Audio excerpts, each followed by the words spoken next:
Pemirsa, puluhan massa menggelar aksi damai di depan gedung DPRD Prabu Mulih, menyampaikan sejumlah tuntutan, salah satunya mendesak seluruh perusahaan yang beroperasi di Prabu Mulih untuk tertib dalam perizinan dan kewajiban administrasi.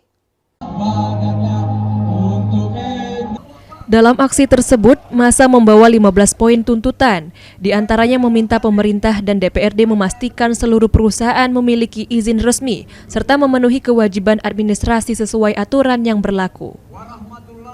Koordinator aksi Arif Ahong menyebut, perusahaan yang menjalankan aktivitas usaha wajib melengkapi seluruh dokumen perizinan dan mematuhi ketentuan pemerintah daerah.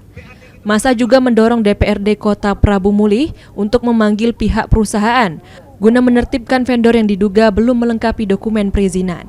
Perihal perizinan, jadi begini, perihal perizinan yang saya maksud agar mereka beroperasional secara legal di Prabu Mulih, tentunya ada izin dari pemerintah Prabu Mulih. Itu maksud saya, kalau mereka tidak kasih izin, artinya mereka ini ilegal, maling begitu. Nah ini kami tidak galak. Tertib baik administrasi, regulasinya, dasar hukumnya ada. Kita punya perda.